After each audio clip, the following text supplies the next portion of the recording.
Everybody's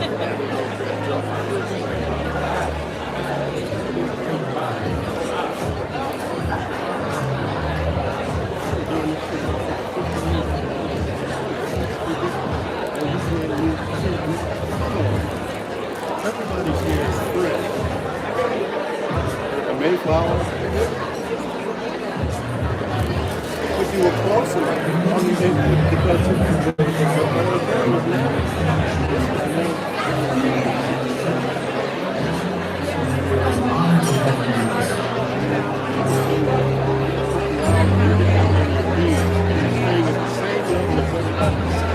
should be able to make it back.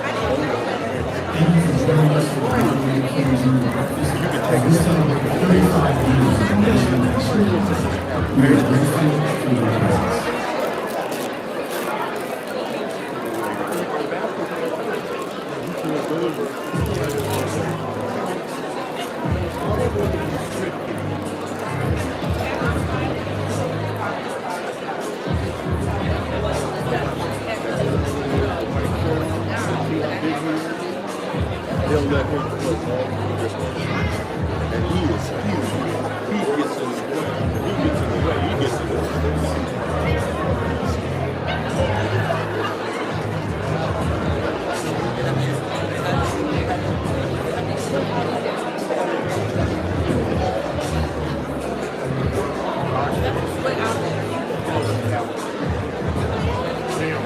Ladies and gentlemen, we'd like to ask everyone to please take your seats as this morning's scheduled event is about to start. Ladies and gentlemen, please take your seats as your program will begin momentarily. Thank you.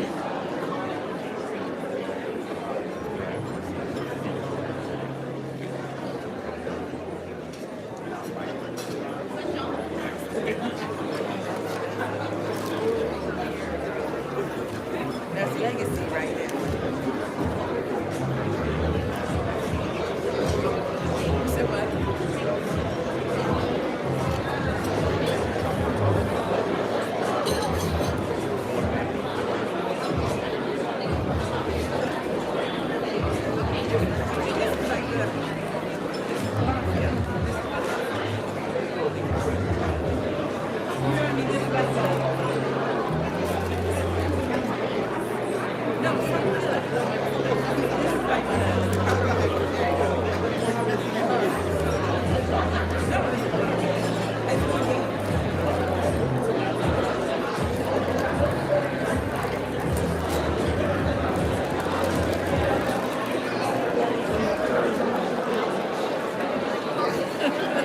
Me too.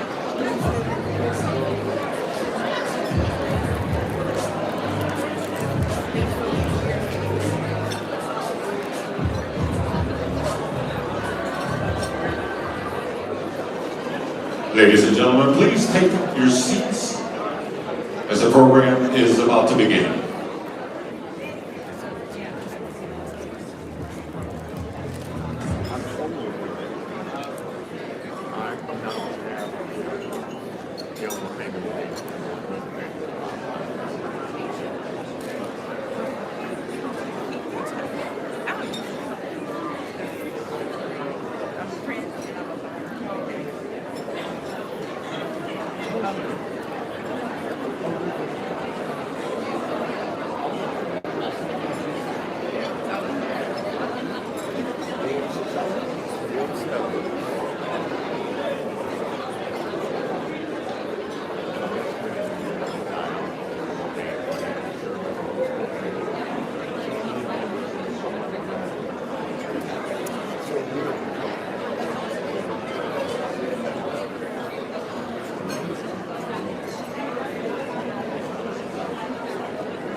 Will you please take your seats? We're about to get started.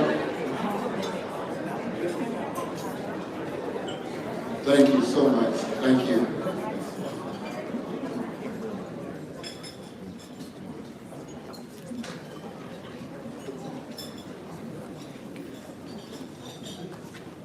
Once again, we would like to welcome you to this historic event this morning, where we're celebrating once again our breakfast, where we're awarding so many.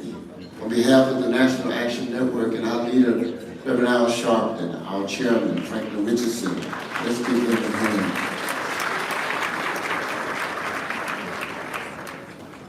It is here in this moment that we continue not just to live out the dream, but to advance the dream. And so we truly want to welcome you to this historical event, and for all of the sponsors, all of the awardees, we want to say thank you. Will you do me a favor and bow your heads in a moment of prayer? Gracious Father, the eternal, the giver of life and of death, the one that sits high and looks low, we thank you for this occasion once again, that you've allowed us to come together, our leader, Martin Luther King Jr. III and his family, and all of those who gathered together throughout the country to continue to do what you've called us to do. We pray, Lord God, that this day would be a day that you would be horrified and our enemy would be terrified. Bless our food, and as always, I thank you, God, because I know you hear me when I pray. In Jesus' name, amen. Clap your hands all over the world. We're now going to be blessed by musical selection by lifting up every voice by Damien Shear. He's known for his incredible work in the gospel, jazz, classical music. Damien has worked with legends like Aretha Franklin, the Clark sisters, Wilson Marcel. He also tendered professor at Howard University. Will you put your hands together, ladies and gentlemen, and let's give it up for Damien Shear.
Let us march on.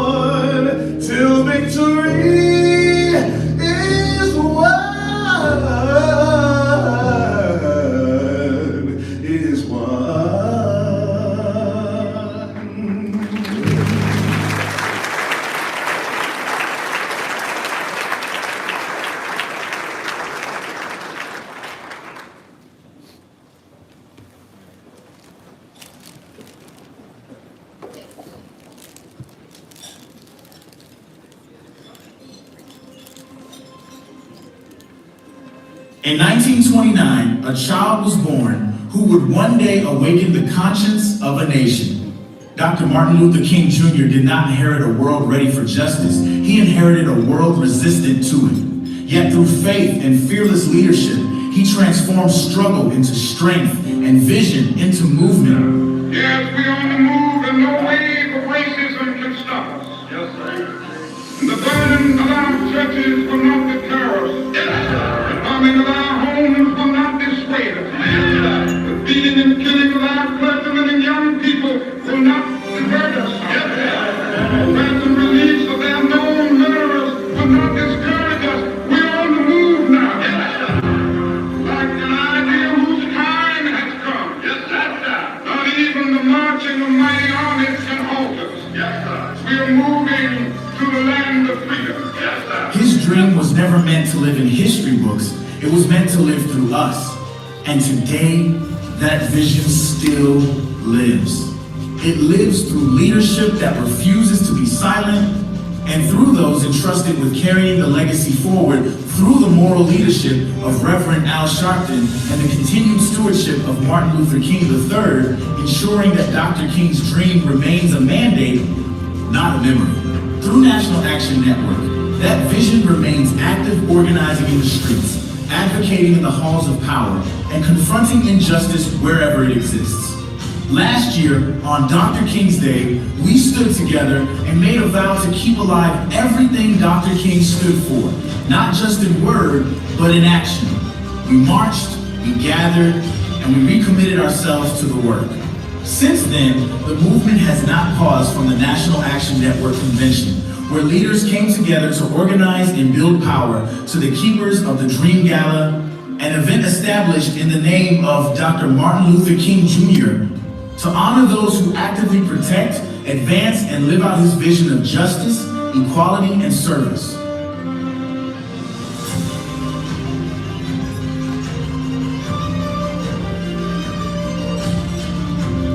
It is especially meaningful to remember that Mrs. Coretta Scott King was honored at the very first Keepers of the Dream Gala. A leader who has protested injustice with a passionate, unrelenting commitment to nonviolent action in the spirit and tradition of Martin Luther King Jr.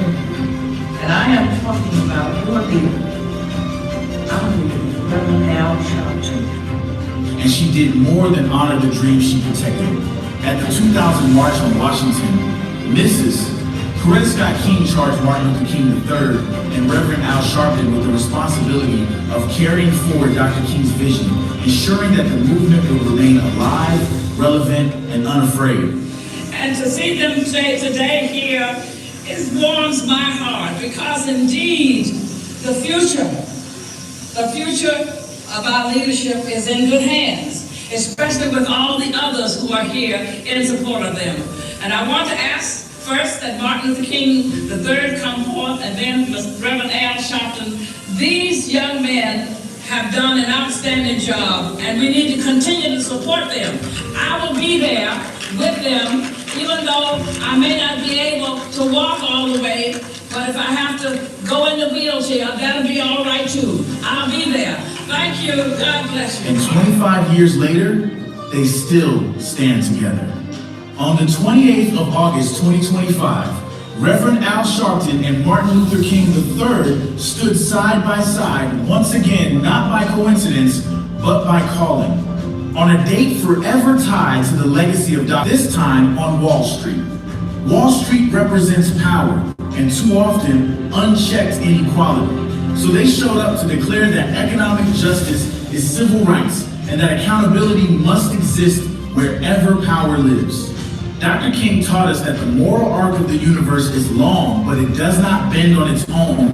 It bends when people are willing to pull it, and we are still pulling, still standing, still holding up the dream, because the work is not finished, and the dream still demands defenders. He is a tireless civil rights leader, a fearless voice for justice, and the president and founder of the National Action Network, which proudly marks its 35th anniversary of fighting for justice, equality, and accountability. Please welcome Reverend Al Sharpton.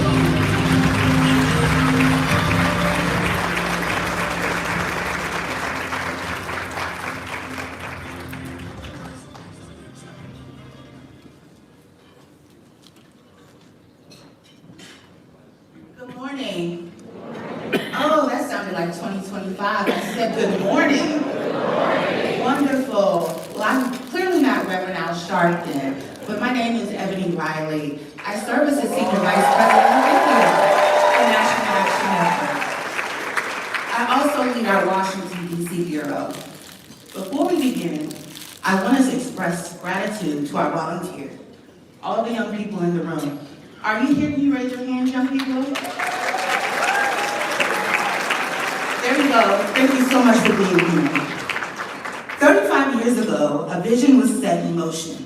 Alongside the late great legal giant, Attorney Hardy, a foundation for justice was laid. Our founder didn't just join the movement. He built a national force. From the ground up, he was a young man who was a young wonder boy preacher, preaching the word before he was even old enough to read or write. By the time he was a teenager, he was standing in the shadows of giants as the youth director for Dr. King's Operation Breadbasket. For over 50 years, he has remained on the front lines. The world knows him for speaking truth to power on the global stage. But we know the man who was the first one on the phone when a family's hurting. We know he's the last one to leave a strategy meeting when the night is long. He reminds us every single day that progress isn't a miracle, it's a mandate. In this moment of 2026, when our country faces such darkness, he continues to provide the light. Please, please, please get on your feet and help me welcome my mentor, my leader, our leader, and founder of the National Action Network, the Reverend Dr. Al Sharpton.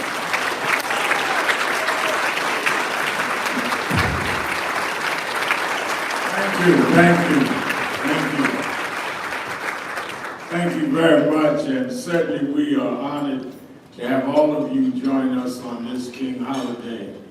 And certainly give a big hand. We are blessed to have someone who is committed to life at such a young age and do such an excellent job. Our Senior Vice President, Ebony Riley. I want to acknowledge Reverend Stephen Bartley, who opened up this morning, our regional director, who did our prayer and invocation, and members of our board that are here, national board, Tanya Lombard. Give Tanya a hand, member of our national board. Bishop Donald Hilliard is in the house of our national board, and certainly Commissioner Rodney Ellis from Houston, Texas on our national board.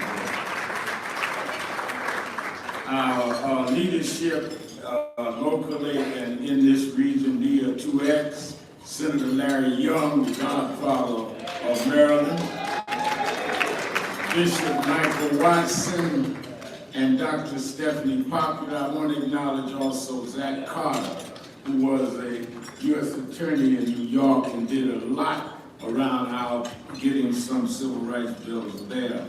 Melanie Campbell, President and CEO, National Coalition of Black. Janet McGeer, my sister in the struggle, President and CEO of UNIDO. Leah Daughtry, Leah's in the house. Young Moore, and Yolanda Caraway. And I also want to acknowledge Congressman Glenn Ivey.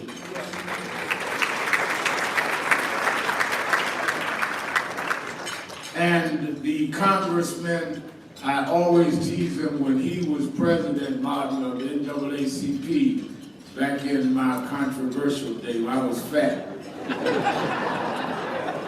He gave me the President's Award, and they almost voted him out as president then.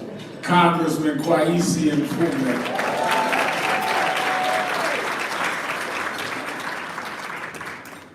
As we look today on King Day, let us not forget that we had to struggle to even have this day. They did not wake up one morning and say, let's give a federal holiday to Martin Luther King. People petitioned, people marched. Mrs. Coretta Scott King, who never has gotten the credit she deserves, in being the force behind this movement. Congressman John Conyers, Stevie Wonder, and others. And Ronald Reagan, who had called Martin Luther King a communist, ended up being the president and had to sign the bill for Martin Luther King's federal holiday. The reason why we know struggle works is this holiday is a result of struggle, signed by a president that never thought it would be. Let us remember now, as we bring our children and grandchildren up the Potomac, that they can see the Washington Monument, the Lincoln Memorial, the Jefferson Memorial, and one memorial that never served as president, but changed this country more than any other American, Dr. Martin Luther King Jr. But we gather this morning because everything Dr. King stood for is at risk. As we speak, we're waiting to see what the Supreme Court will do with Section 2 of the Voting Rights Act, one of the major achievements of the King movement. As we speak this morning, this sitting president has declared war on DEI, diversity, equity, and inclusion, which is the core of the Civil Rights Act of '64. We are under attack, and we should not be taking this as a day off. This is a day on to fight to keep what was maintained. To see, I remember 6 years ago, Martin III and I were in Minneapolis, leading the marches around George Floyd. I did a eulogy at his funeral. 6 years later, we see a white female, unarmed, killed in Minneapolis. We see people being racially profiled. We see that there are those that would want this to be the last federal holiday named after King. Don't you be deceived. This sitting president and his cohorts would want to end Martin Luther King Day. But just like we will not let them end this day, we will not let them end voting rights and Civil Rights Act and DEI. It's not enough to remember and honor the dreamer and let them kill the dream.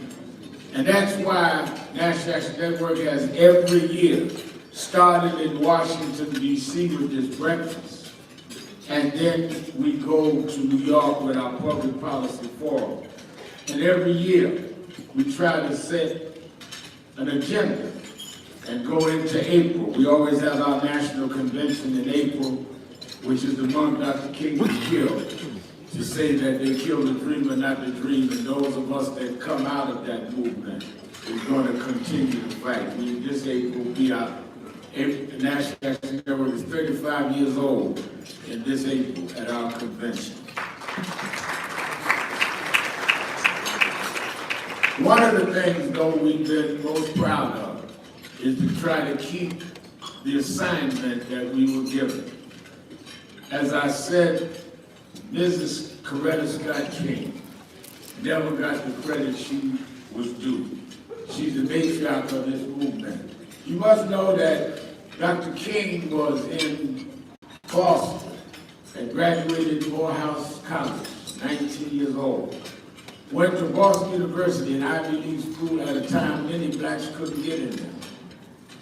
Met a young lady who was in conservatory, going to be an opera singer from Marion, Alabama, Coretta Scott King. They decided to go back south. A lot of blacks that went north and had their upper movement never wanted to go back south. For whatever reason, Dr. King wanted to go back south. And Mrs. King stood right with him and went to Alabama and ran into history. It is always those that accept the calling that change history. And we should never forget the sacrifice made of Dr. Martin and Mrs. Coretta Scott King, because they did not have to go and lead a boycott. They were Boston University Conservatory of Graduates. They chose to fight. And when it fell their lot, they kept fighting. And even after Dr. King was assassinated, she kept the movement going. Martin III bonded me and his mother, and she used to reprimand me. Al, you got to be careful with your language. Al, I know you up north, but do this, that, and other. She got on me about being not only in the tradition in your actions, because we always was there, but even in your rhetoric. And it was because of that it meant so much for the last 30 years. Martin and I have walked step by step together because we had that bond. And I felt that Mrs. King gave us that. He has kept this dream alive all over the world. He has worked with the offsprings of Mahatma Gandhi to keep this tradition going. But I thought I knew a lot about how God operates because I've been preaching since I was a little boy. So I thought I'd never see another person in the spirit of Coretta Scott King. But Andrea Waters King walks and talks and operates in the spirit of this, because sometimes I turn around and think Mrs. King is back. She is more active. When Martin and I are saying, well, I don't know about this, she gets us on the Zoom and zooms us up. Say, no, y'all got to do this and this way. So I want to bring, before we start the awards, to the stage, the heirs of Dr. Martin Luther King and Coretta Scott King, Andrea Waters King and Martin Luther King III.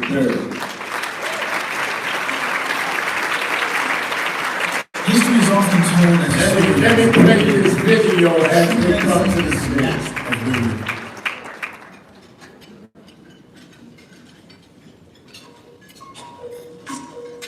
History is often told as a story of where we've been, but true legacy is the map of where we are going.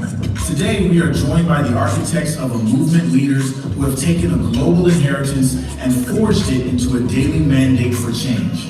Please join me in welcoming the chairman of the Drum Major Institute, Martin Luther King III, and the president of the Drum Major Institute, Andrea Waters King. Together, they lead the Realize the Dream initiative, a global call to service and justice. They remind us that in 1963, it took only 16 minutes to ignite a dream that still burns today. History was made in 16 minutes. Now, they are asking each of us, how will you make yours count? Please turn your attention to the screen. I have a dream. Everybody can be great because anybody can serve. They say change takes time. But what if it only took 16 minutes? How would you make it count? In 1963, a brave man spoke before a nation, and in just 16 minutes, he ignited a dream that still burns. 16 minutes. That's all it takes to inspire minds, to move communities, To listen, to love, to grow, to make the dream a reality. We are on a mission to inspire 100 million hours of service by Martin Luther King Jr.'s 100th birthday. 16 minutes is all it takes to start, to see how you can make it count.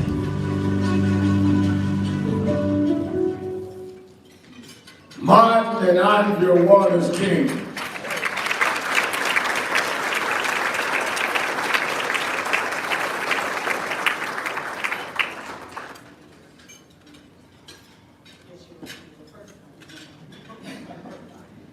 Good morning.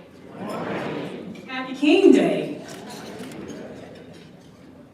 You know, I have to be honest, this particular year has felt very heavy. And we were doing countless interviews and media yesterday and trying to continue to talk about the state of the dream in our nation and our world. And we paused in the midst of our schedule and we went down to the King Memorial.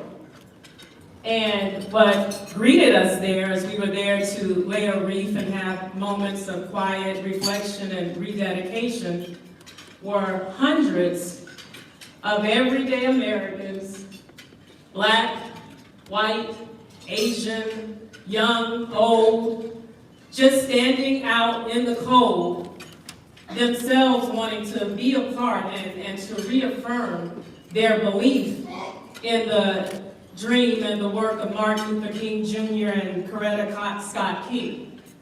And when we got back to the hotel, I was reflecting and thinking, what is it that motivated hundreds to gather in the cold at the King Memorial? What is it that is fueling monks to humbly walk from Texas to DC? One of them losing a leg already in the process. He literally had his leg amputated.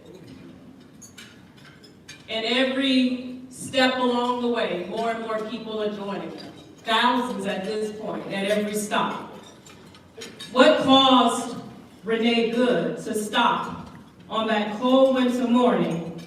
And what is fueling people to come out of their safe, warm homes to stand with the immigrant community in her honor? What is it, you ask?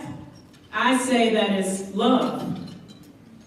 As Dr. King reminded us, when he talked about love, and he's speaking of that force, which all the great religions have seen as the supreme unifying force and principle of life.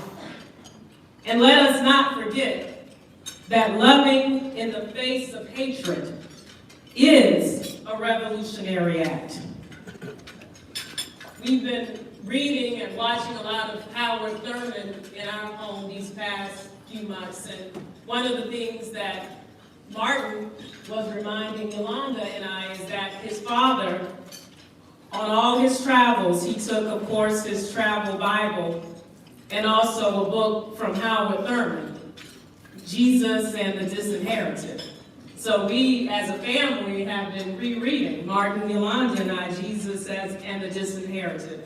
And I wanted to remind you today that Jesus taught that love, honesty, and inner freedom are the ways to resist oppression without becoming bitter or violent.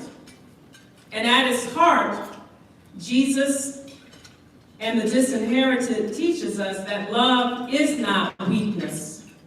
It is a form of power that helps people reclaim their humanity and work for justice, all while keeping their souls intact.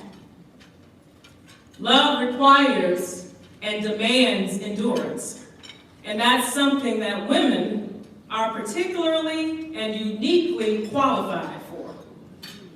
After the wonderful moment of creation, it is in our bodies that house a baby for 9, maybe 10 months. Our daughter used to come up to me and pat my stomach and say, "This is my first condo." And then after that baby is born, it is at our breast that we nurture that child. And then you would think that we would be done. But then we send the child out into the world. And then they continue to grow and they go off to college, like our daughter will be doing in the fall. And you still think that it's over, but then Rachel, we become grandparents. So women, we truly understand at our core the endurance that love requires. And therefore we understand at our core the endurance that democracy requires. Because true queens don't look away when the average woman does. They confront injustice with love. Love teaches us to separate the evil act from the individual. And I find it freeing that Dr. King told us that he's glad that the Bible didn't say to like your enemies. Because he went on to say there's some people that we just won't like. And I personally can understand that.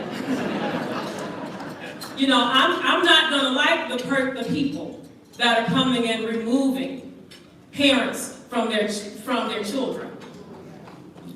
I'm not gonna like the people that mows down an innocent, unarmed woman. I can't like the people that are attacking civil rights and DEI. I can't like the people that are stirring the waters of hate and division in this country. But yes, we're called to be about the unfinished business of Martin Luther King Jr. And while doing so, we must also remember that we must never, ever become like that which we are fighting against.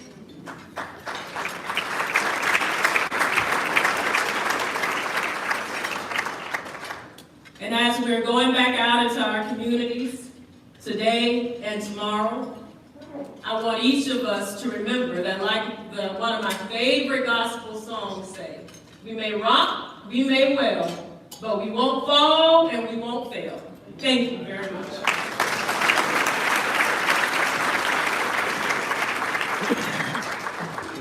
Good morning. I don't even need to stand for that. I just need to go sit down. But I want to say one thing I want you to think about on this holiday that Rev has already said it, as others. It feels as if as we make progress, there are always some who are attempting to turn the clock back. And one of the things we did today, one of my board members, a couple of our board members are here from D&I. Board member Norm Ornstein and I today are featured in the New York Times on a piece about the Voting Rights Act in Section 2. So I hope you'll just read it and then engage in action. You say, well, we can't change the Supreme Court. Well, you know, the Supreme Court changed its mind throughout the modern civil rights movement. So we don't need to just give up, give out, or give in. And so I want to encourage you to do that. But then I want to, as we go through this day and throughout the year, there are many battles that we're going to have to continue to battle. And you got to make a decision. My dad would say something like, you must decide if you're going to be like a thermometer or a thermostat. And you look at that analogy. A thermometer is a great device, but it basically just records the temperature. Thermostat is the regulating device. If it's too hot, you turn it down. If it's too cold, you turn it up. We must decide whether we're going to be thermometers or thermostats, whether we're going to record what happens or we're going to regulate what happens in our society. Regulation is the engagement that we do each and every day. Regulation is standing up for justice and righteousness and truth, but also knowing that we can and we will prevail if we engage. So we can't get tired. Some of us probably are. Some of us may be very comfortable. You know, some of us have made a lot of money. And that's great. I want people to make as much money as they can. But we can never, ever forget where we came from. And so I find out, I got to applaud Rev because I don't know how he does it. I do a few things, but I can't. Rev's going to New York shortly. We're going back to Atlanta shortly. There's a lot of things we got to do today. But Rev, I must always applaud. I appreciate you. I don't make this a little personal because my mother taught us not to operate in credit. But, you know, everybody appreciates being appreciated, right? So I appreciate Rev acknowledging my mom. You know, I've lived a long time without her, and a much longer time without Dad. But I'm thankful for what they did, and I'm thankful for what each of us are doing. And so, I say finally, to the honorees today, congratulations. We appreciate all of you. We're going to work together to ultimately realize the dream of Martin Luther King Jr. and Coretta Scott King. And the dream is for all people. Thank you, Dr. Bishop.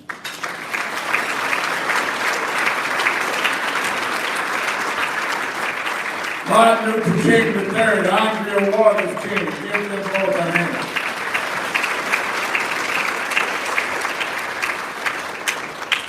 They're going to stay with me to present the awards, and we're going to do, we invited you to breakfast, not lunch. There's not going to be a long one.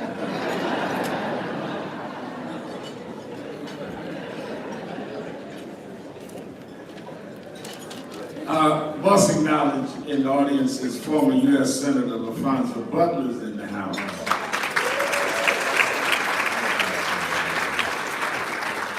Former Mayor of Baltimore, Maryland, Stephanie Rawlings Blake is in the house.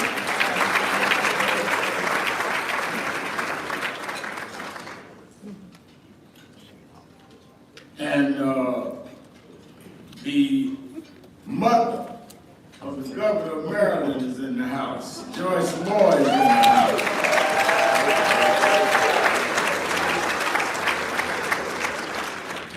And the chairman of the Democratic National Committee, and he has been one that from day one, I think the first day he went in, he reached out and has followed up with us, and I find him to be a sincere, because I've had some chairmen that I've met with, and some chairmen I've marched on. And some chairmen I met and marched. But he has shown that he really wants to see this country go the right way. Give a hand to Chairman Ken Martin.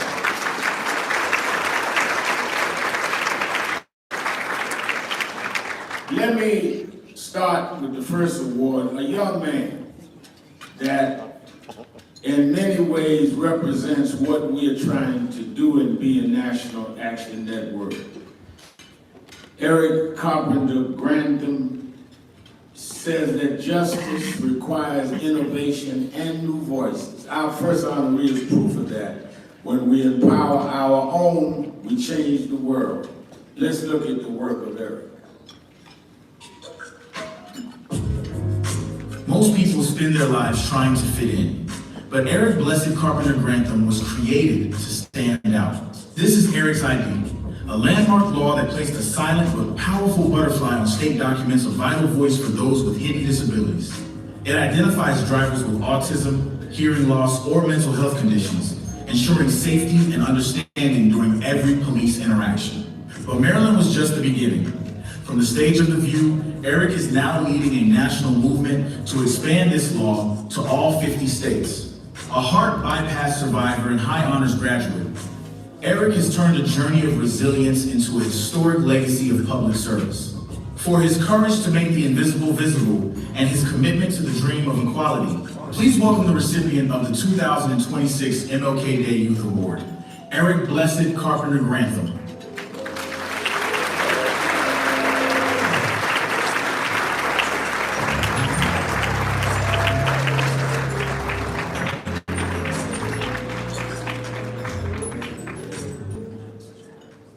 Good morning. Thank you, Reverend Al Sharpton, the National Action Network Board of Directors, and Mr. and Mrs. King for this wonderful opportunity. I am Linda Carpenter Grantham, the mother of this amazing 21-year-old young man.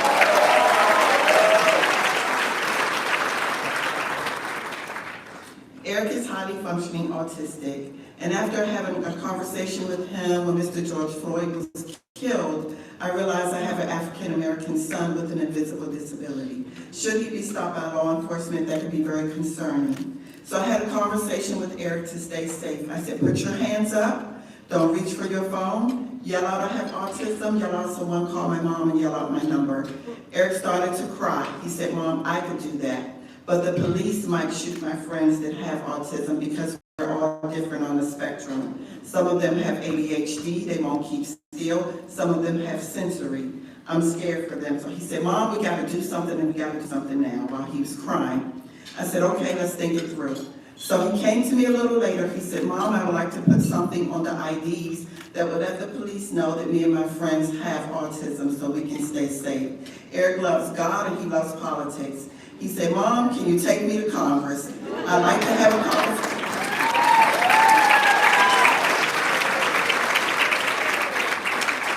He said, I'd like to have a conversation with the House Speaker so me and my friends can be safe if we get stopped by police. I said, Eric, I'm so proud of you. I'm going to do my best to get you there.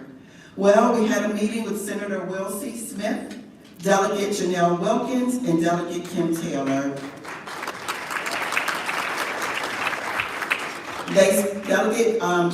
Senator Will C. Smith sponsored the bill. The bill didn't move the first round because of opposition. We had opposition from people who are not of color trying to stop this law. We went through quite a bit. But after being invited on The View with Ms. Whoopi Goldberg and the Sherry Shepherd Show, where we received millions of views and comments, to make this a national law, we have started moving this law. The law became obtainable October the 1st. Thank God for Governor Westmore. He wrote that bill into law.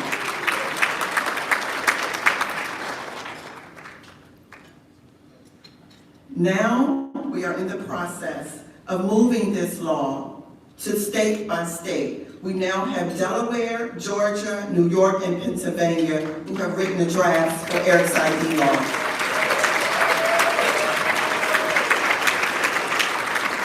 We would appreciate your help. We need your help to move this law worldwide. So many people need this butterfly to stay safe should they be stopped by law enforcement for all hidden disabilities. It's not a black law or white law, it's a law to save lives. And we would appreciate your help and support to help us make this a worldwide law. Thank you so much. And the last thing I'd like to say to my beautiful son is, he says, I can't believe I'm here in this room. Believe it, because you deserve to be here in other rooms like this. You are great. And we thank God for Dr. Martin Luther King. It's because of him that my son can be here today. Thank you, Dr. Martin Luther King and your family. Thank you, Governor.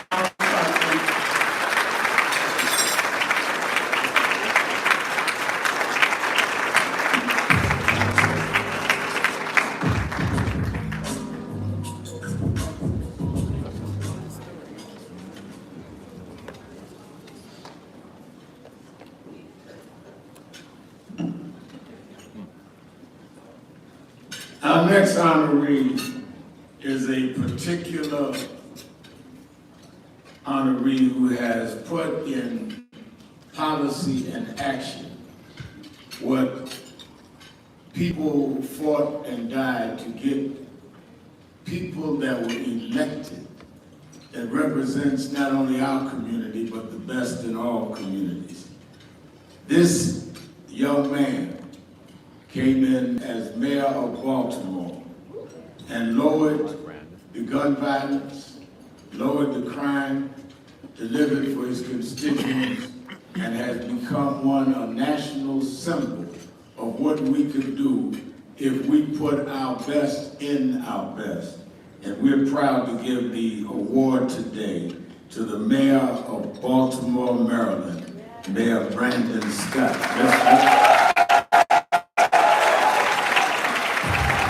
Before we give him his awards, watch the video. Before becoming the youngest mayor,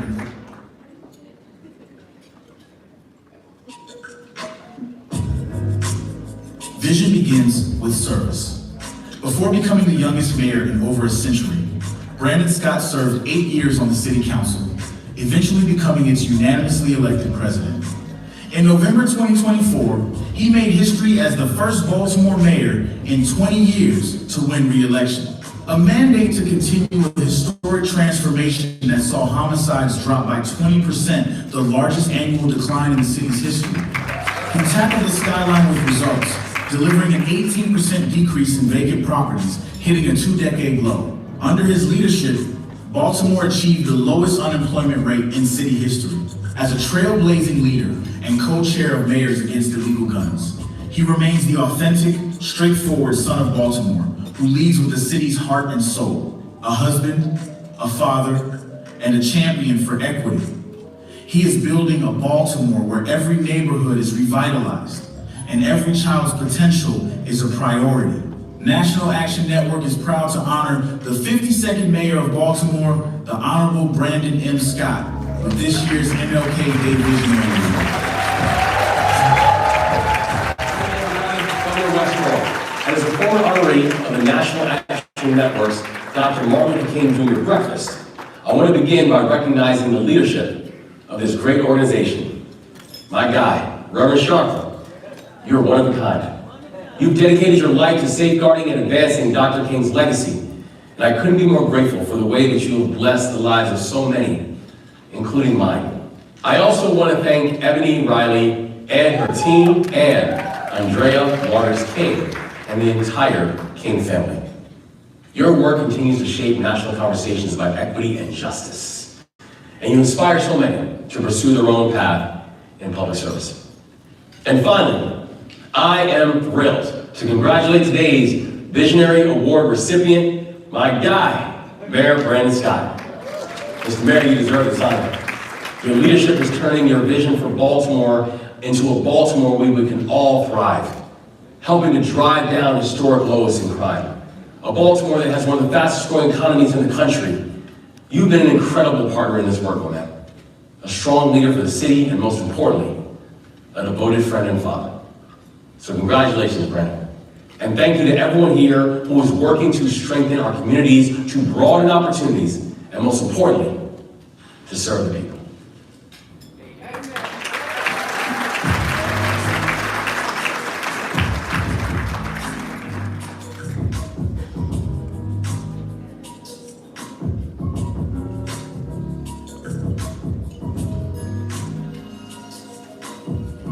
Good morning, everyone. All right, I'm from Baltimore. Good morning, everyone. That's more like it. That's more like it. I am Brandon Scott, the DEI duly elected incumbent mayor of Baltimore City. I want to thank Reverend Sharpton, the entire King family, the entire board of directors for the National Action Network for inviting me and giving me this great honor. It is an honor to be here representing the people of the best city in America, Charm City. I stand on this stage on the shoulders of giants from Baltimore. Baltimore heroes like the man who gave me my voice, my congressman now and forever, Congressman Caucus. My big sister and mentor, Mayor Stephanie Rawlins Blake. Lily Curl Jackson, Clarence Mitchell, Congressman Elijah Cummings, and a young man by the name of Thurgood Marshall. I stand here today representing my ancestors, pig farmers from rural North Carolina, and Virginians who came to Baltimore during the Great Migration. My city, Reverend Sharpton, gave me the opportunity to be the wildest dreams of those who came before me. But it was also home to decades of intentional disinvestment in black communities. The first racial redlining law was signed at the desk that I sit at every single day. And zero tolerance policing, which never made Baltimore any safer. For 18 of the 41 years that I've been on this earth, Baltimore lost more than 300 people to homicide. 300 loved ones, friends, neighbors, aunts, uncles, kids, and grandkids, and countless others traumatized and communities left in deep trauma. For me, I witnessed my first shooting before I was 10 years old. It's actually why I decided at the age of 7 that I wanted to be the mayor of Baltimore City. So when I took office, I said that we were going to do things a little differently. With that history in my mind and in my heart. Instead of returning to the broken policies of the past, we're getting at the root cause of this disease known as gun violence. those who used to inflict harm to prevent harm, because we know that those who are closest to the problem are closest to the solution. We're going after gun companies, gun stores, and anybody who is using or pushing weapons onto the streets of Baltimore. But we're also investing in communities, building new schools, rec centers, libraries, and job training programs. So after years, and I do mean years, of 300 plus homicides, we had 133 in 2025. But don't clap, because one life is one too many. Yes, homicides are down 59% over the last 5 years, and non-fatal shootings are down 57%. But there is much more work to do. We have to not just double up, but triple up on the strategies that are working. And it's especially important for us to keep pushing at the local level, because we know that this federal government would like nothing more than to see us fail. Family, we have to recognize the moment that we're in right now. On this King Day, we have to understand that it's no longer a question of whether the house is burning or not. Anyone who is not asleep or sheep can see the flames. The soul of our democracy is being gutted second by second. The only question that remains is who put out the flames? Who will be the firefighters? And it has to be us. It was our people who fought and died for civil rights, women's rights, and voting rights. And as we often have to remind them, it was our people who built this nation for the price of $3.99 that enabled something known as the American dream to even exist. Working in these times is what Dr. King meant when he spoke about midnight in the moral order.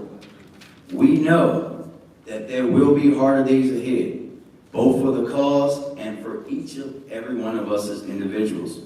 We have to recognize that the outcome of our work may be grim for us personally, but is it worth it? It will be worth it for us as a whole. We have to remember that many folks turned on Dr. King immediately prior to his death because of who and what he was fighting for and how he was fighting for it. We know that those willing to do the righteous work are also willing to do the unpopular work. Now is not the time for infighting and finger pointing. We cannot let them turn us against one another. We know better. Those of us who know our history see, as Dr. King did, that we are the most powerful when we are united. That's not always easy. Unity requires compassion, it requires humility, and it requires courage. But it is worth it to protect everything those who came before us fought and died for. So as I stand here today representing my city, my heroes, and my ancestors, as we face midnight in the moral order, I remember the words of Dr. King. Stand still to fight on. There is balm in Gilead. Morning will come. Thank you very much.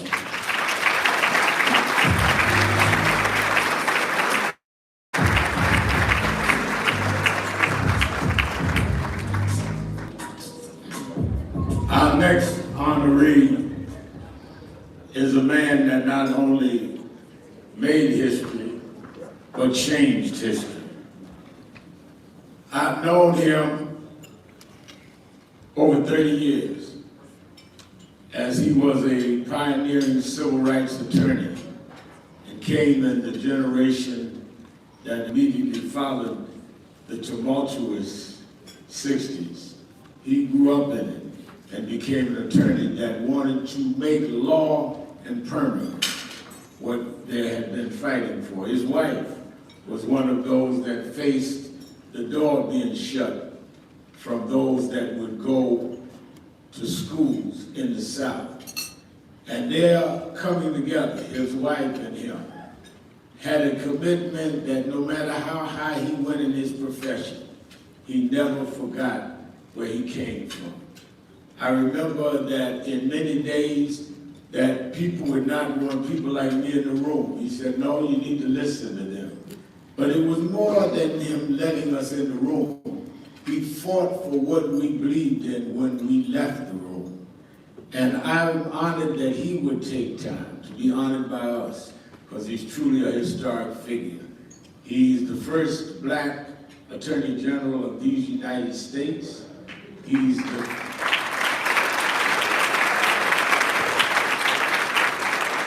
And when Martin III and I led that march on racial profiling, and the president had left the country the day before, and Janet Reno was the Attorney General. The Assistant Attorney General in the room was Eric Holder. And when we were talking about racial profiling, and some in the Justice Department were saying it's being blown out of proportion, it was Eric Holder that said, you need to listen to them. They are stopping people based on their skin. So I'm telling you that I'm talking about someone that I've seen in the room. A lot of folk get in position, Kwesi, and something happens when they walk through that door to the West Wing and they get Negro amnesia. Just something just happens. But he never came down with that. And it is for that I want to honor him. I had a celebrity, very well-known person that he helped that couldn't be here this morning to help me give the award, so they sent a video. Play the video. Good morning, everybody. I hope your coffee has kicked in by now. I want to start by thanking your leader, the Reverend Al Sharpton, and everyone at the National Action Network for 35 years of standing up for civil rights and opportunity for everyone. You reminded us that change doesn't happen overnight, but it does happen, as long as we don't give away our power. I also want to recognize my friends, Martin Luther King III and Andrea Waters King, who continue to be such an important part of this movement. Finally, I want to congratulate another great friend, Eric Holder, on this well-deserved honor. Eric was obviously an outstanding Attorney General, and after the career he's had, he could have easily decided to ride off into the sunset. Sometimes I think that his wife Sharon wishes he had, but that's not who Eric is. Instead, over the last decade, he's built the National Democratic Redistricting Committee into a leading force in the fight against gerrymandering. And thanks to them, we've been able to push back some of the worst attempts to undermine our elections. It speaks to Eric's love of country, but also his recognition of how important this work is. He understands that our democracy isn't self-executing. We have to fight for it each and every day. And that's going to be especially true as we head into the midterms later this year. So, thanks to Eric and his team for doing everything they can to put our elections on a level playing field. And thanks to all of you for helping people recognize their own power and put it to good use. Take care, everybody, and God bless. Let us honor the Honorable Eric Holder.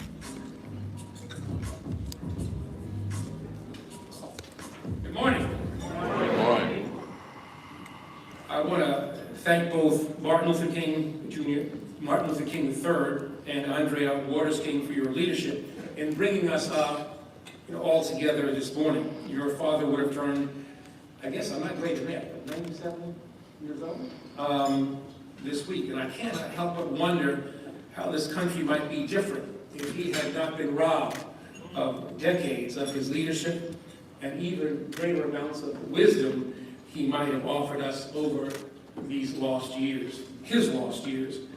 I also want to thank my friend and fellow New Yorker, Reverend Al Sharpton, and the National Action Network for this award. It is humbling to accept it Well, we are gathered here to celebrate the life and enduring legacy of his legacy of principle and powerful ideals. You know, today we honor Dr. Martin Luther King Jr. and we American apartheid. I'm also reflecting today on Dr. King's abilities to speak plainly about injustice and who fearlessly confronted the forces that stood in the way of freedom while really never losing his belief in the American people's ability to walk together toward the promised land. Our current moment demands such clarity as well as such fearlessness. Now, the forces reshaping our country are testing not only our institutions, but our collective and individual capacity to defend the ideals of this nation. And these actions require from all of us, a clarity of purpose that is equal to the rising stakes. We are seeing a sustained effort to eradicate the Voting Rights Act. That is the crown jewel. That's the crown jewel of the civil rights movement and an essential part of Dr. King's legacy. We are witnessing the weaponization of the Department of Justice by the President and his lackeys to silence his critics and to intimidate voters. We're observing Gestapo tactics by federal immigration law enforcement in Minnesota, as well as around the country. You all remember the name Renee Good, and you say her name. You say her name. We are experiencing unprecedented mid-decade gerrymandering attempts designed to disproportionately disenfranchise black and brown voters as the president desperately clings to power like an insecure dictator. There is a concerted effort to resegregate America. But as dark as things may seem now, we must remember that every generation has been similarly tested. And each time, Americans face really a critical question. Do we sit back and hope that help comes along, or do we stand together and fight for what we believe in? Now, I know that the scale of what we're up against can seem overwhelming. State-sponsored attempts at oppression always appear that way. Think about Jim Clark. Think about Bull Connor. Think about Ross Barnett. Think about George Wallace. State attempts at oppression always appear overwhelming. And it's only human to hope for someone else to step in, to pray for a miracle, to pray for a savior, to look to the horizon, hoping to see the cavalry coming to the rescue. But here's the hard truth. There are no reinforcements on the way. There's no miraculous rescue that is coming. We are the cavalry.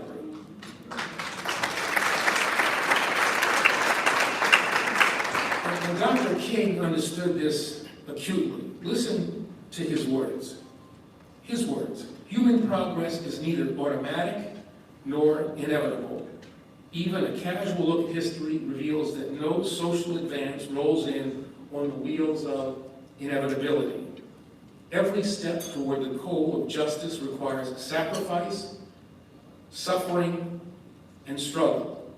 The tireless exertions and passionate concern of dedicated individuals, unquote. Now, dedicated individuals like you, like each of us, have always carried this work forward. Democracy does not defend itself. As John Lewis told us in his last public statement, democracy is not a state, it is an act. From the fights for due process and equal treatment to the struggles for access to the ballot, it's been everyday Americans who ultimately have bent that arc of the moral universe towards justice. Now, we owe a profound debt to Dr. King and the generations who sacrificed so much to secure these rights, and I hope that you'll join me in spending some time reflecting on those sacrifices today. But tomorrow, I hope you'll continue to honor them by picking up the torch that has been passed to all of us, by doing the work that we must do and carrying forward with the march they never had a chance to finish. Because we owe a similar debt to generations yet to come. We can only truly honor our Black heroes and heroines of the past by ensuring that those who come after us will inherit an America truer to its promise as well as to its founding ideals. So, don't be overwhelmed.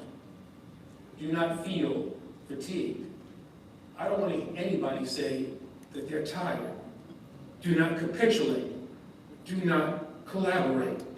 Always remember Dr. King's words, and most importantly, his actions that made clear that the one most important thing is we have within our grasp the ability to win this struggle for the soul of our nation. We have that capacity. We have that ability. We can win, and we must do so. Thank you very much for listening.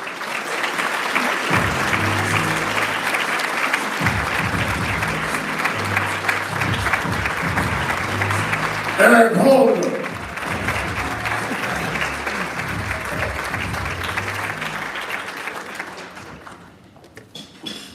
One of the last missions Dr. King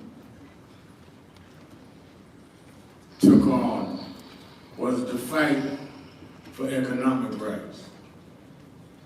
Dr. King said it was not enough to be able to integrate a coffee shop if we cannot also afford to buy the cup of coffee.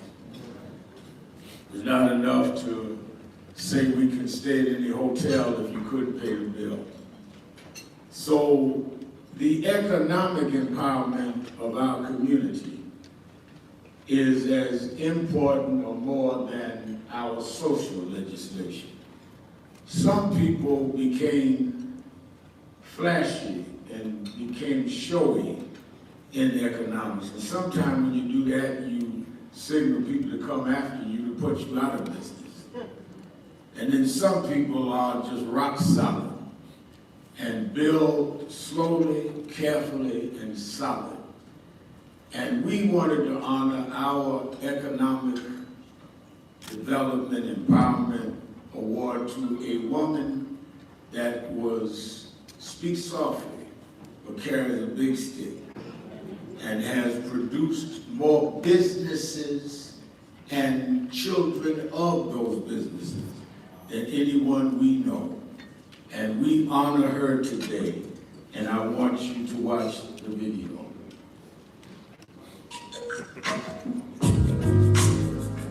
Sheila Johnson's journey through life has mirrored the civil rights movement. Born to a neurosurgeon barred from hospitals due to his race, she began her schooling before Brown v. Board of Education. In the Jim Crow South, she was once compelled by her parents to try to pass as white to attend a better school. An accomplished high school violinist, she became the first Black student in state history to win an Illinois statewide violin competition. She made history again at the University of Illinois, becoming the university's first ever Black cheerleader. After moving to Washington, D.C., she helped co-found the legendary Black Entertainment Television. She remained BET's soul and conscience, fighting for a platform that could serve as the voice for the young, hopeful, and ambitious. In Virginia's horse country, she launched a bold initiative named Salamander, after the only animal capable of walking through fire and living. As chairman and founder of the Salamander Collection, she has redefined luxury for travelers far and wide. She is a dreamer who has seen it all and continues to exercise the fundamental right to dream. Please join me in welcoming our host and the recipient of the MLK Day Trailblazer in Business and Social Impact Award, Ms. Sheila Johnson. Ms. Sheila Johnson.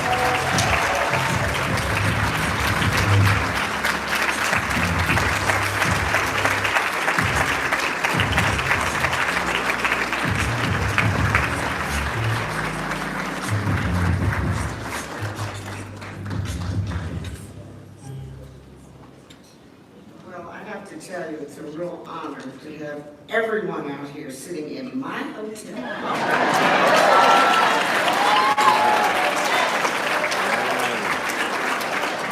I just want to thank our Sharpton for deciding to have this event.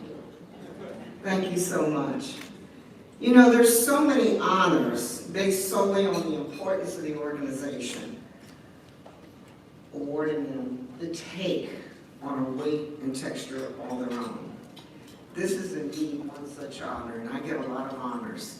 But when I received the letter asking if I could be honored today, I could not believe it. I literally just flew back from Italy. My son's a menswear designer, and his final show was yesterday. But I said, I have to get back to this. And he says, Mom, I understand. Because the National Action Network remains to this day one of the tireless advocates on behalf of the rights of men and women of color everywhere. This history of civil rights in this country, and certainly among our people, is long and powerful. But let's not kid ourselves. The real heavy lifting in this country was done by the generations that preceded us. It was through their blood, sweat, tears, and even lives that we, their sons and daughters, were able to reap the benefits. We rode on their shoulders. And this is the tough love part. A big part of me feels that so many of us, so many of the people of color have been coasting ever since. But don't get me wrong, people like the Reverend and the National Action Network have continued to fight the good fight. But there are a lot of us out there, a lot of us, who simply have taken these rights we enjoy for granted, while at the same time adopting this nagging sort of collective forgetfulness of just how much others once gave. And in many instances, do so just a few decades ago. And as a result, so many of those rights are now slipping through our fingers, and doing so in real time by the light of day and in the hands of our own government. It's gotten to the point that Black war heroes are now being officially stricken from the pages of history, while Black military leaders are being summarily shown the door. And these days we've seen the remaining Army bases after Confederate war heroes and generals are trying to convince our white brethren that if slavery existed at all, it was a good thing because it taught our shackled ancestors marketable job skills. So while I accept this gracious honor with gratitude and humility, I do so with my eyes wide open, my head clear, and my thoughts sober. Because as the Reverend and members of this network will tell you even now, the rights of folks who look like us are not like water in a bathtub. They're more like water in a metal bucket. A bucket with a big hole in the bottom, and a bucket that has to be constantly replenished or risk letting the whole thing run dry. It is now our job to keep this bucket full of water. So as you're sitting here in my hotel,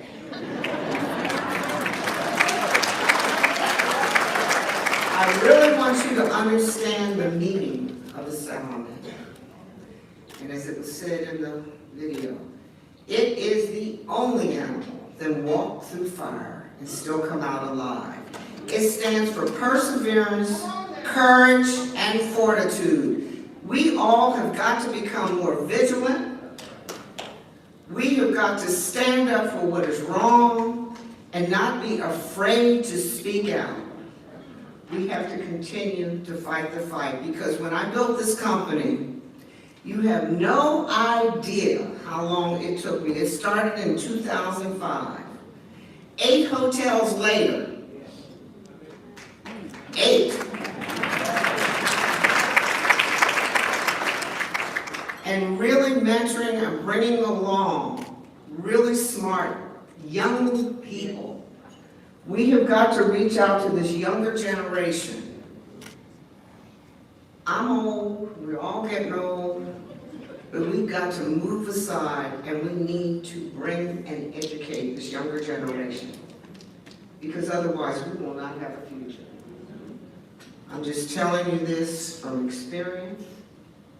I have watched carefully over all of these years. I have always been quiet, haven't I, Donna Brazil? I just watch what's going on, but we have got to do better. And I really do mean this. But I just want to thank you all for this honor. Thank you all for being here. This means more than you can imagine. Thank you so much.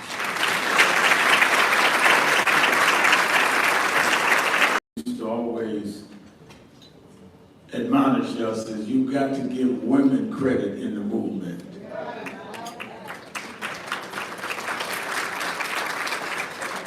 And our movement, one that has really helped to shape and polish what we're about, is with me today.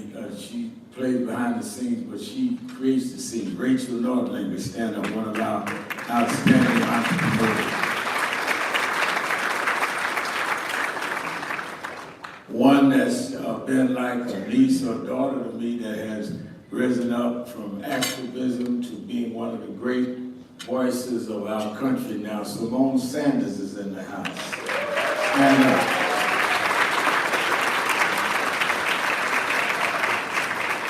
And I said, like a daughter to me, my daughter's with me. Ashley, stand up, the head of our mother. But in the spirit of that, if one were to ask me of the top 5 women I've known, this next honoree would be in the 5. Why? Because I've seen her fight in the trenches. I've seen her argue when we may have been in the room arguing tactics, and she made all of us turn around and say, you know, what she's saying makes sense. We came in with one thought, and she turned it around. She's always been strategic and always been committed. And she would always, like your mother, she would correct me and then go in the room and fight for me to be in the room, because she has already straightened out what I should not say in the room. She has been that rock in a weary land, and it is really from our heart we honor this morning Donna Brazil. Watch the video.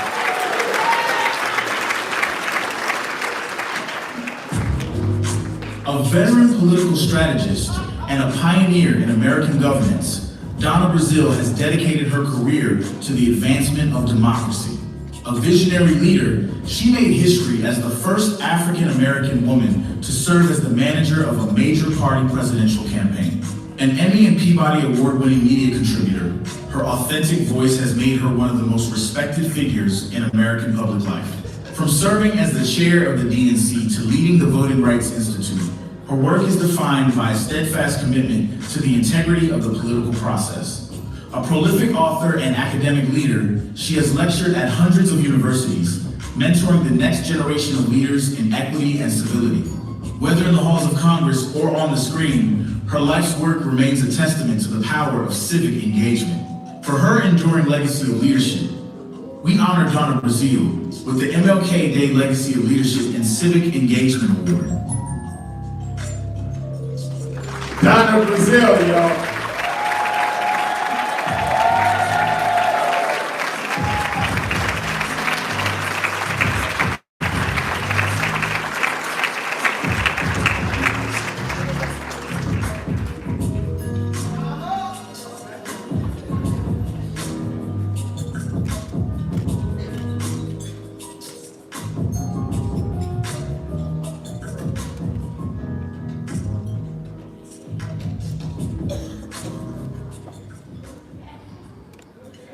Well,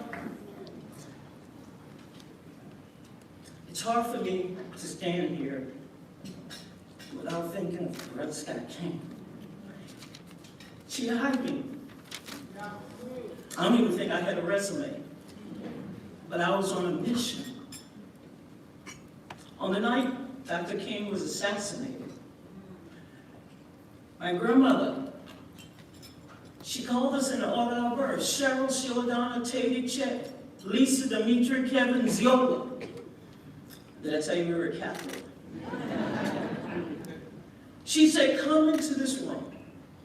And Grandma Frances, who we thought knew Jesus personally because she always said Lord. And it wasn't that stuff that put fat on our body. It was actually Jesus. We were raised as Christians. And she said we had to get on our knees and pray.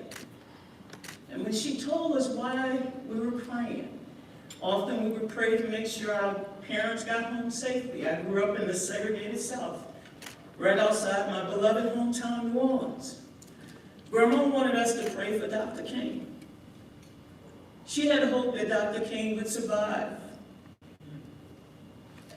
She made us pray. And later that evening, when my mother and father came home and the news had finally hit, Dr. King was dead. She called us back in her room, this time to pray for Dr. King's family, his children, his wife, his entire family, his parents.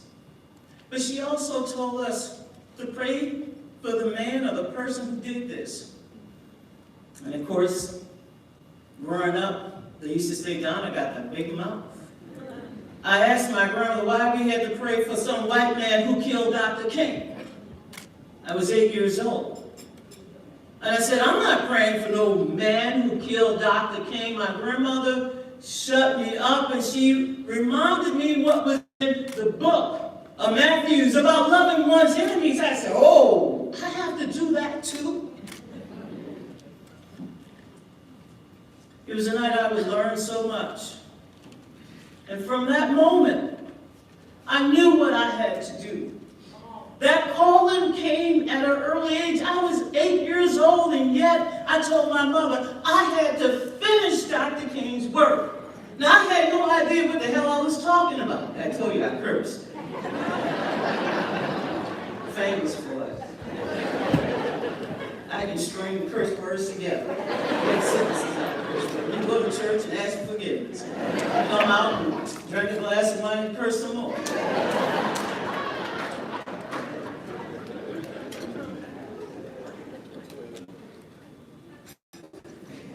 I got to LSU. Reverend, I just wanted to be a radical.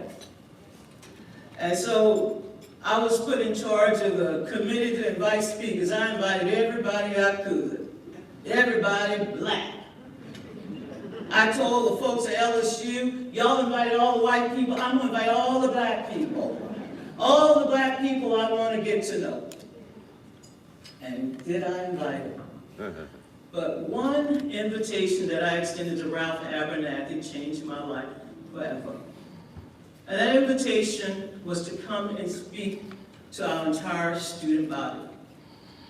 Reverend Abernathy said, he said, you're an organizer. I said, hell yeah, I am. I'm a good one too. And he said, well, why don't you come to Atlanta? It was 8 hours by car. I rented a car and got to Atlanta, met Mrs. King, and Mrs. King then said, when you get out of college, would you come to Washington and will you help work on the King holiday? I said, oh Lord, I told my mom I had other plans. I had a job in Cincinnati. I went to Washington, came here, and got involved. Marty, remember? Because when you worked for Coretta Scott King, you worked. Mrs. King worked you. She expected you to be on time, to write memos, to write reports, to follow up.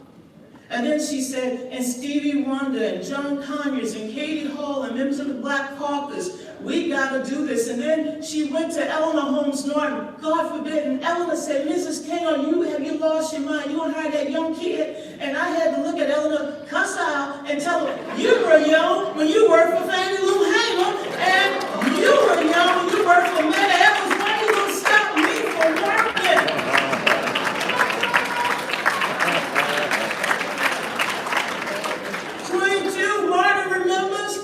They put me in charge. They said, organize you. I was so good at organizing young people, they had me organizing old people.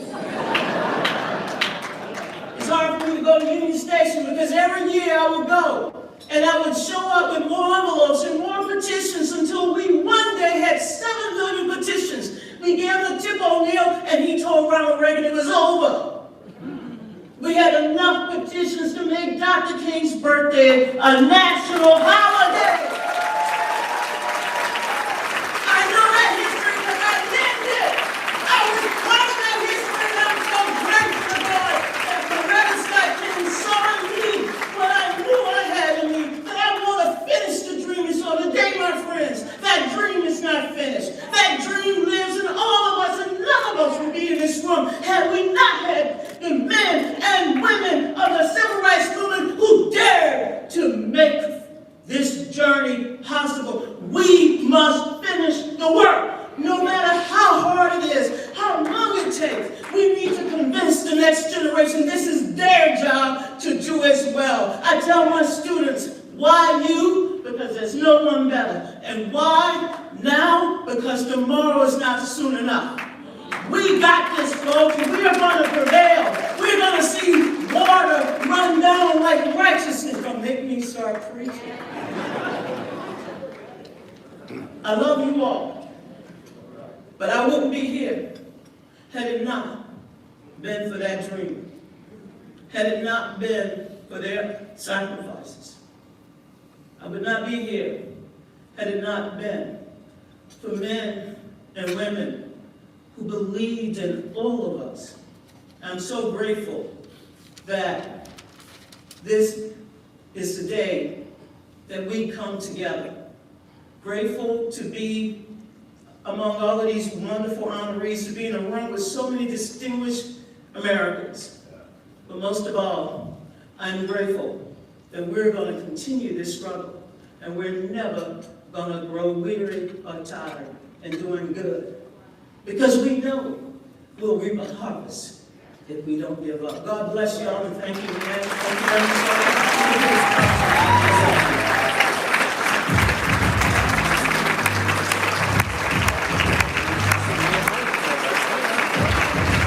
Come on. Reverend Donna Brazil. I'm going to ask our Vice Chair to come and help present our last award for the person that has really been in the trenches and opened a lot of doors for us. And then she will call on those who will dismiss those that are going to New York with me. Let's get ready. I got to catch this plane. I preach about man that has wings like an angel, but I don't have none. I got to catch it. So we can do our King Day. But I want this last award, Ebony Riley, who's proven leadership. And vision.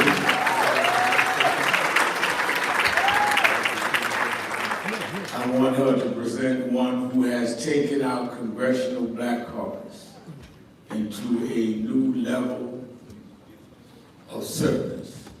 She doesn't like a lot of attention, but she's gonna get it today because she deserves it.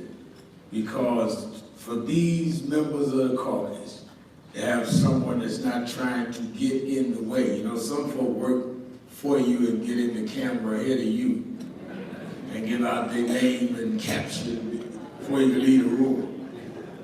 But she's not like that. And she's earned our respect and honor. And Ebony's in that spirit. I want her to help the Kings and I to present our award.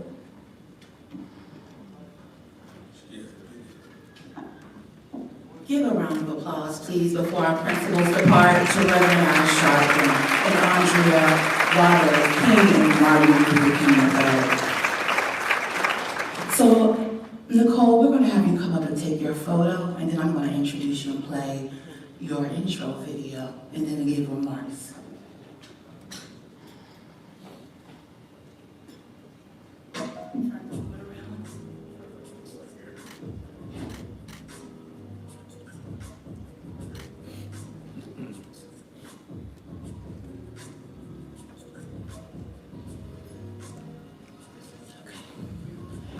Yes, so please give a round of applause while we depart our principal.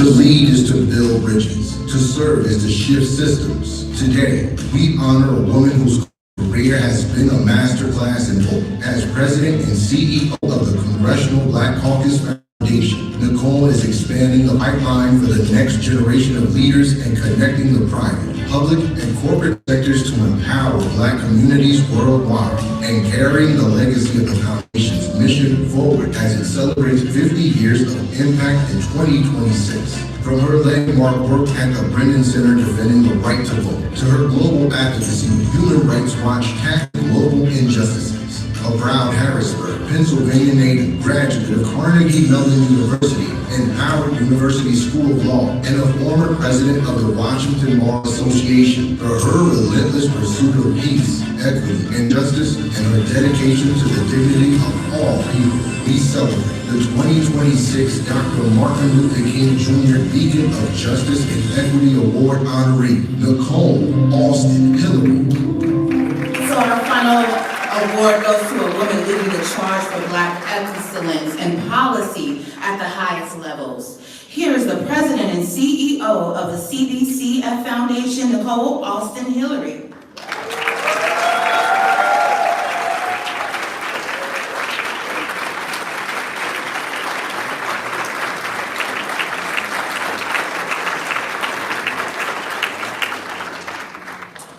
Thank you so much, Ebony Riley, for being a representative of what true sisterhood looks like and what it means.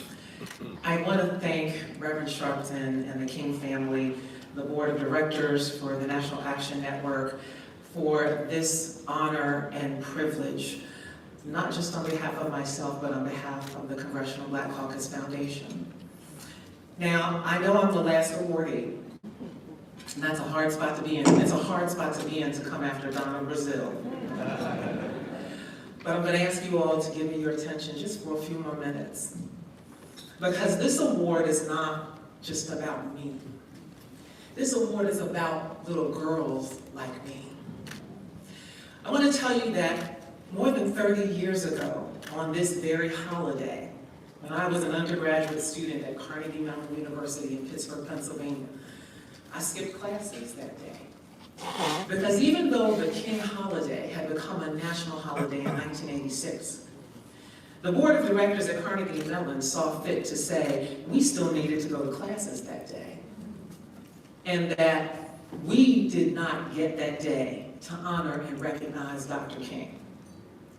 Well, like you, Donna, I grew up with a big mouth that my 8th grade English teacher said I should grow up and use for good, and that's what I was doing at Carnegie Mellon. And I happened to be the president of the Black Student Union at that time. And I told everybody, I know the administration said, we gotta go to class that day, but you know we're not going to class that day. We are going to march, and we are going to stand around the flagpole on the quad at Carnegie Mellon University, and it is going to be below 15 degrees in Pittsburgh in January. But we're going to be there because Dr. King taught us and stood for righteousness and justice. And there was no way that we could honor our culture, our people, and what we believe to be democracy if we did not stand up for the same things. And so it is fitting that on that day, I dedicated myself, my life, along with all of the other students who stood with me, many of whom looked like me, but many of whom didn't, but who understood that if we believed in a country that gave us promises to fulfill and that had to be fulfilled, then we all had to stand up there that day. And I dedicated my life to doing just that. I dedicated my life to being a civil and human rights lawyer, not because it's some glamorous, sexy thing, but because if you believe that everyone deserves an opportunity, if you believe that everyone, regardless of where they grew up, what they look like, what their name is, what their mother and father do, if you believe that they deserve every opportunity like every other person in this country, then you have to do this work. It is not just something you do, it is what you are and who you are. And that what I am. Now, I am so honored and privileged to serve in the role that I serve in at the Congressional Black Caucus Foundation because those prescient members of the Congressional Black Caucus who saw fit to create that foundation believed in little girls like me. They knew that in the early 1970s, when we were created, and that was in 1976, we are about to celebrate our 50th anniversary this year of the Congressional Black Caucus Foundation. They knew that in order for little black girls like me, from the capital of Pennsylvania, Harrisburg, not Philadelphia, who grew up a PK, not a preacher's kid, but a project kid, all right? They knew that little girls like me needed an opportunity, that if we wanted to be like Donna Brazile and come to Washington and make a difference and be change makers, that we had to have opportunities for internships and scholarships, and that our race and the fact that we grew up in the projects and the fact that we had single parents, that none of that should make a difference. That's why they created the Congressional Black Caucus Foundation. And in just this past year alone, we awarded more than 150 internships and fellowships. In just this past year alone, we awarded over $1 million in scholarships so that young people, regardless of economics, could pursue their dreams. And in this past year alone, we published over 70 pieces of policy documents so that communities could be armed with information. Because they've got to go to the polls, like you heard Mr. Holder say. Everyone has to vote, but they also have to have information. We want to make sure that they are empowered with that information. So we publish policy so that they don't have to listen to us, but so that they can have information at their fingertips and be the change makers they want to see in their own communities. That's what Dr. King stood for. That's what he wanted for all of us. When you talk about equity and justice, it is about ensuring that the young people that we give those scholarships and internships to can do whatever it is they want to do. Whether they want to grow up and own a beautiful grand hotel, or whether they want to be the next president of these United States and head of the United Nations, whatever their dreams are that they want, we want to make it possible. And it is because of those prescient members of the Congressional Black Caucus, and it is because of the members of the Congressional Black Caucus that we have right now who are leading us that we are able to do this. And it is because of you, because you stand by us and continue to stand by us, even though there are those who say that it is not cool any longer to invest in young people, that it is not cool anymore to invest in young people who didn't come from fancy homes and go to fancy schools and whose parents had fancy titles behind them. But we say, no, no, no, no, no. We will be here. We will stand here. We will stand up just like Dr. King taught us, and we will make a way possible for all of these young people. That is how this country, this democracy will go on. You heard Ms. Johnson say that it's not about us, it's about this next generation. That is what we invest in at the Congressional Black Caucus Foundation, the next generation of warriors. That is our job and our obligation, to make sure that they can do everything that we believe it is possible for them to do. Now, I want to tell you, just like we invest in those young warriors, I had somebody who invested in me from the beginning, and that was my mother. She was a single parent who raised her daughter, this little brown girl in the projects in Harrisburg, Pennsylvania, single-handedly. And when I said to her, Mom, I want to grow up and be a civil and human rights attorney, do you know what she said to me? We're going to get it done. I am dedicating this award today to my mother.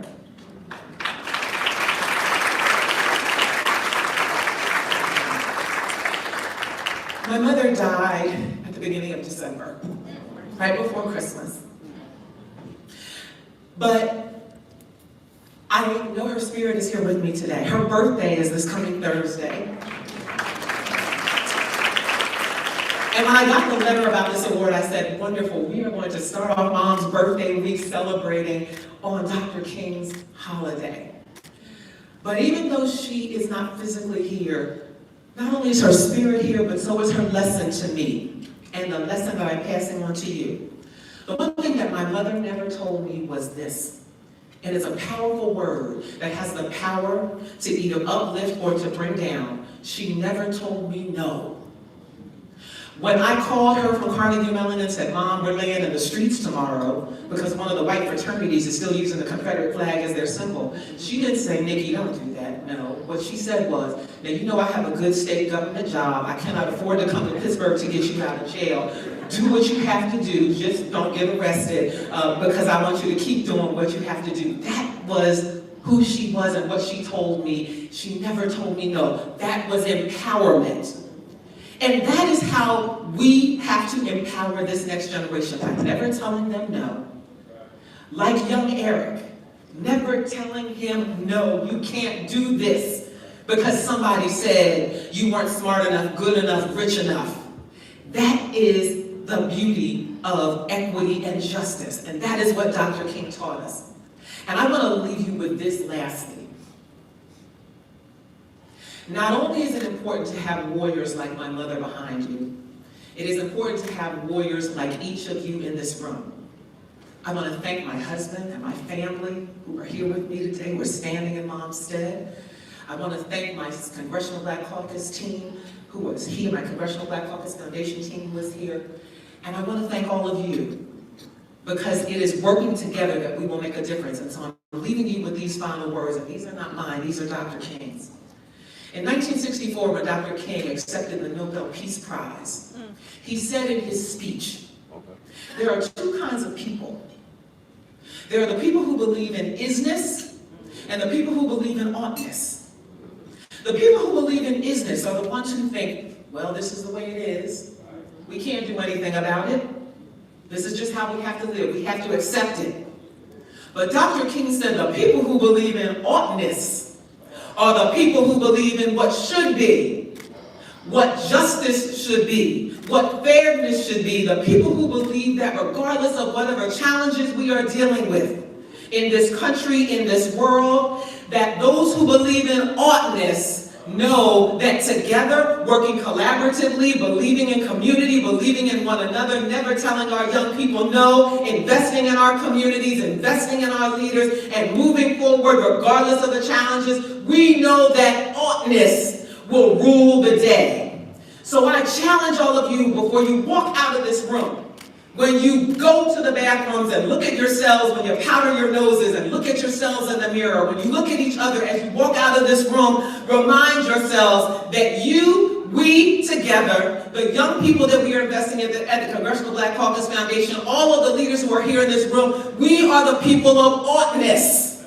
Because we know that together, everything we believe in and justice will prevail.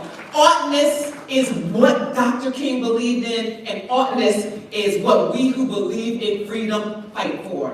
Thank you so much for this award, and thank you for this day.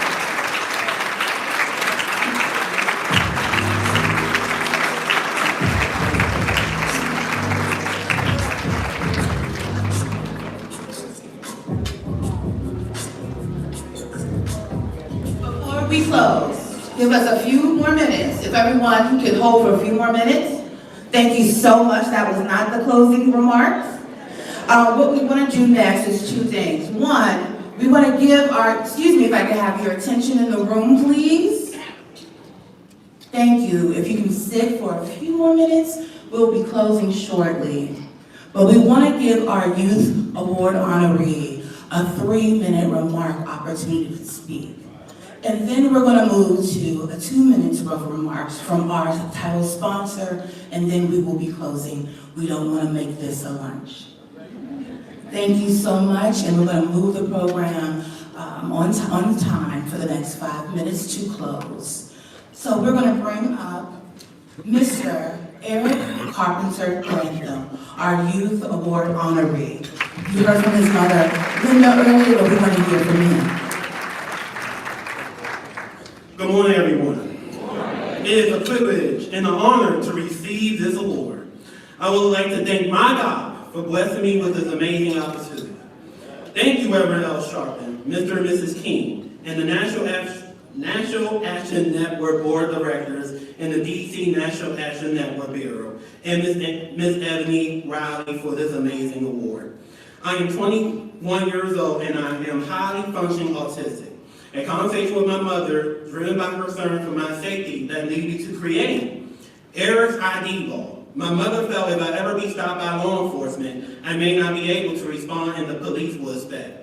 God had blessed me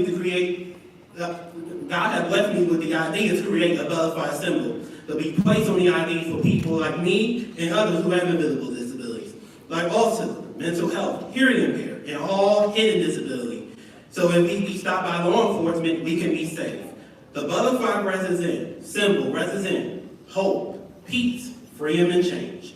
My mother and I met with our Maryland State Senator, Will C. Smith, who agreed to write the bill for Eric's ID law. Our sponsors for the bill for Eric's ID law for the Maryland House of Delegates were Delegate Janelle Wilkins and Delegate Kim Taylor. We were blessed to receive over 48 extra delegates and 13 extra senators to co-sponsor Eric's ID law, including the Senate President, Mr. Bill Ferguson. Our Maryland State Governor, Wes Moore, signed the bill into law on May 13, 2025. It became effective on October 1st, 2025. As of today, 10,220 Marylanders have gotten the butterfly symbol on their IDs.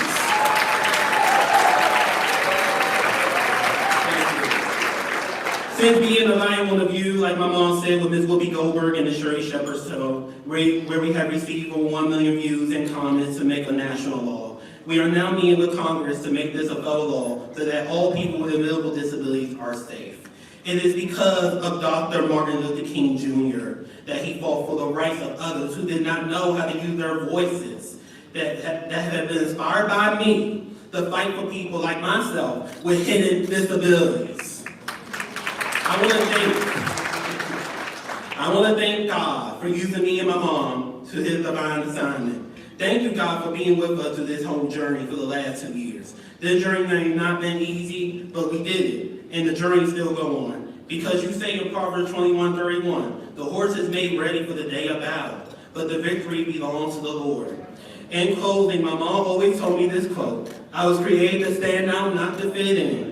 Thank you, Mom, for being my #1 supporter. I love you, and thank you for telling me I can become whoever I want to be in life.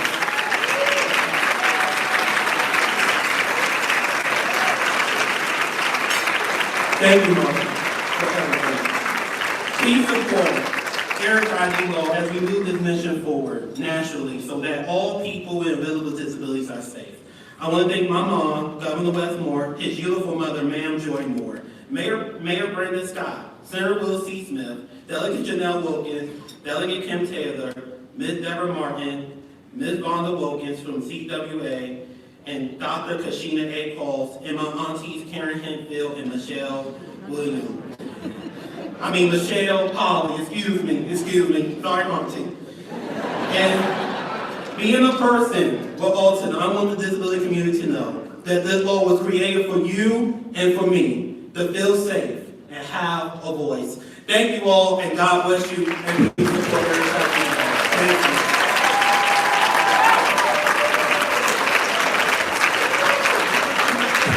As he goes to his seat, continue with your applause.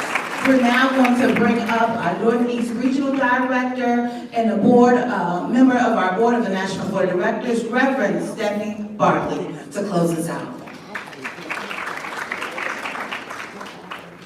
Right before we leave, can you give yourselves a hand? I want to take this moment and to really thank all of our partners, our sponsors that made this day possible. Erica is going to come up and represent all of you, but we just want to say on behalf of Reverend Al Sharpton and the National Action Network, the work that you do, the partnership that you give us, make this day possible. Give yourselves another hand as we have Erica come up and speak on behalf of all of our partners.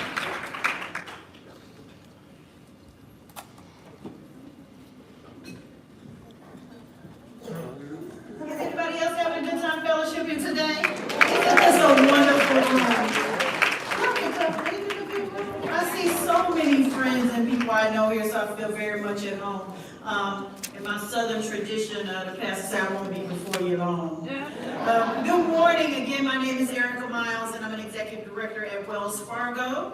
And I am so glad to join you today for today's celebration of Dr. King's birthday and holiday. It's a day that holds deep personal significance for me because of Dr. King's enduring legacy of justice and equality, which continues to inspire my work in our community.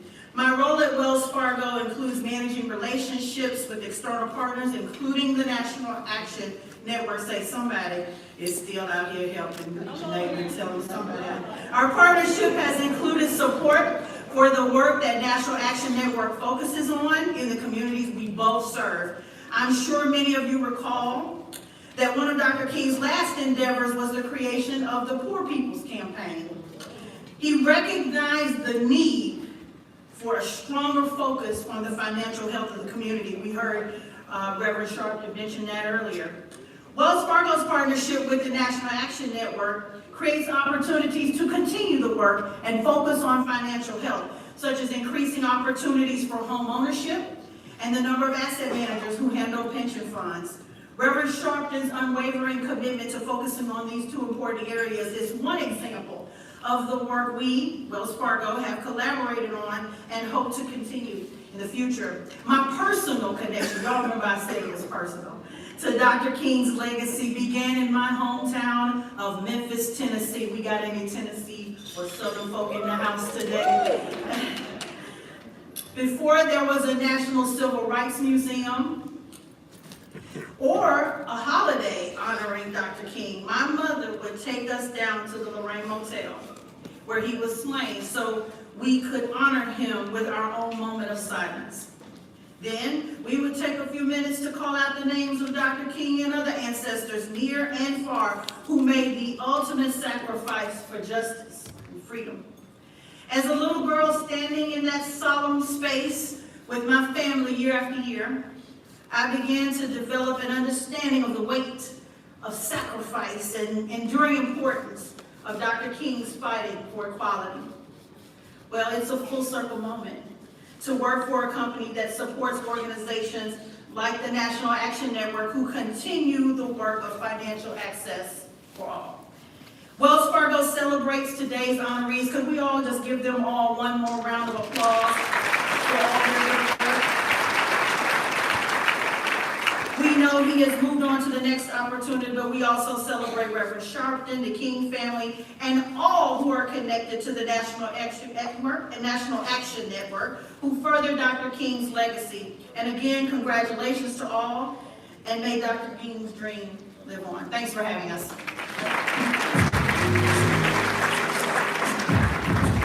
So should we all stand?